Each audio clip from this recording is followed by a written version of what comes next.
wrote I Will Always Love You, and Elvis Presley was going to record it. And suddenly you said, whoa, no. Tell me about that. Well, actually, Elvis loved the song. That was when he and Priscilla were having their problems, which I met her recently, and she told me that Elvis loved that song, and he had sung that to her on the day of their divorce. He said he kind of leaned in and sang a little bit of I Will Always Love You. Wow. And so she told me how much that he loved that song, because this was recently, we were doing some business. But during that time, it's no fault of Elvis, you know, he loved the song. But Tom Parker was in defense of Tom Parker, too. Colonel Tom, his manager. You know, he made some wise decisions, evidently. So he knew what he was doing.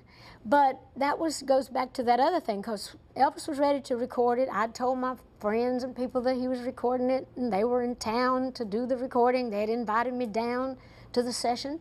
And Colonel Tom Parker calls me the day before and says, now you do know that Elvis is recording your song, and you do know that Elvis don't record anything that he don't publish, or at least get half the publishing on.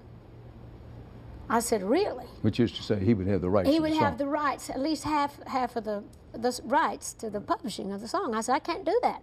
This song's already been a hit with me, and this is in my publishing company, and obviously this is going to be one of my most important copyrights, and I can't give you half the publishing. Of course, that's stuff that I'm leaving for my family. And he said, well, then we can't record the song. And I was just heartbroken. I said, well, I'm really sorry, but I can't do that. But so Dolly I Parton, didn't. That took guts. Well, it didn't to me. It seemed to be the thing to do. It hurt me because I was so disappointed that I was going to have to tell my friends Elvis didn't record it. But I just knew that that was not right, and that was not, if it had been maybe, if I didn't have my own publishing company, had the song not already been a hit, it might have been different. But I couldn't give somebody half of a song that had already been #1, and that was, you know, was evident, had already proved itself. Well, so, you had some redemption. Whitney Houston then, well, many yes. years later. That's true. When Whitney recorded, I was like, oh, good, because now I own 100% of the publishing, 100% of the writing, and I did really well with that. But I didn't blame Elvis, and I didn't blame Colonel Tom either.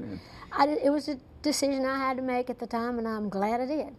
But when Whitney Houston recorded it, which made it a worldwide hit all over again, not only made you a lot of money, that's true, but also, as you yourself said, you said, hey, here it comes again. That really was a great song.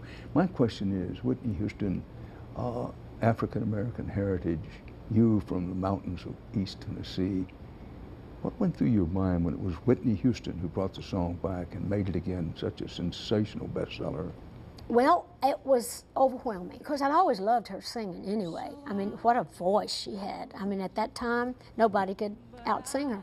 But when I heard it, my heart just stopped. I just couldn't believe that my little song, my little simple song that was written straight from my heart, you know, about a subject that we all know and relate to one way or another, whether it's someone that's died or kids going off to school. People relate to that song in so many ways. But anyway, when I heard her sing it, I could not believe it. I was driving at that time from my office in Nashville to my house in Brentwood, and I heard it when she started singing that a cappella. I thought, well, I thought, what is, if I should stay?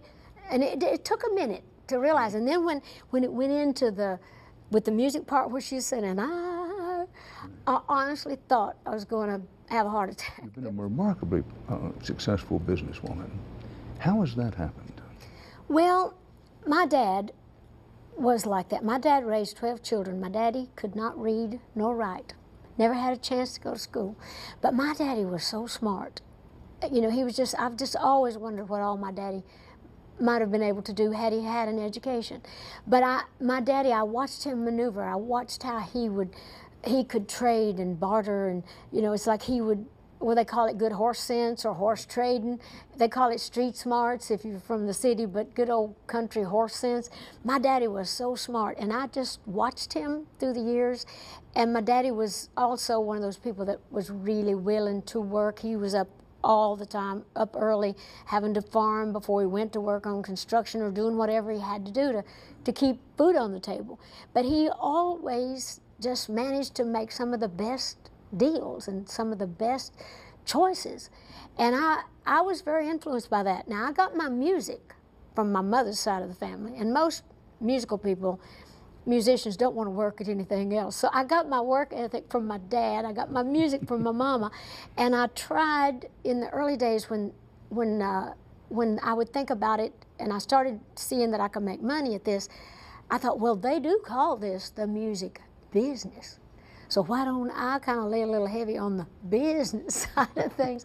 So I got to thinking, you know, what I should do to make it really profitable, not just to sing and just let the money roll in and let it be gone before you think about it. So I started thinking about keeping my publishing to myself, you know, publishing my own songs, starting my own publishing company, and just different things like that that I thought would be, you know, smart business. So through the years, I have been lucky and made some really good choices, but I've got a lot of good people that's helped me a lot too. I owe a lot of my success to a lot of smart people. But I'm thinking of a young, say, an 18-year-old Dolly Parton in Nashville, trying to make it, talented. In that period, there weren't many opportunities for women. Bluntly put, how did you keep the men off of you and keep your mind and their mind on business, and therefore build a business which is now, you know, tens of millions of dollars a year business? When I was young, you got to remember, I first of all believed in my talent. I really believed that I was heading to Nashville with something to sell. I thought my songs were good, and I thought I was, you know, good enough singer that I could pull that off. And I had all these brothers, so I knew men. I had my dad, my uncles that I loved, and my grandpas. So I knew how men thought. I knew them all so well. And I always said I look like a woman, but I can also think like a man. So I was not intimidated, and I was a right pretty girl, you know, for the times, you know, a little overdone, of course, but I used that. You know, I was not intimidated. I took it as a compliment when men thought I was, if they thought I was pretty. I thought, well, this is all good. I can use this to my benefit. But I did not use it for anything other than to know what to do. I knew that I had something, and I would say things like, look, I think I can make us both a lot of money if you want to, you know, work with me on this. And if sometimes some men did get, you know, a little out of line, a little out of place, but I knew how to manage that without hurting their feelings, to compliment them or not to take it as an insult, because it wasn't. But if someone did get out of hand, I would know kind of what to say. So I never slept with anybody to get anywhere. If I slept with somebody, it's because I wanted to, not to try to get ahead in the business. So I just, with some people, especially with me being overdone and over-exaggerated with the makeup and the hair and the way I dressed, some people might have thought I was dumb, but I would have the deal done and gone before they realized what had happened. So I just looked at it like a business, and I was always proud to be a woman. I never took their flirting as an insult. I thought it was a compliment, but I knew how to handle it.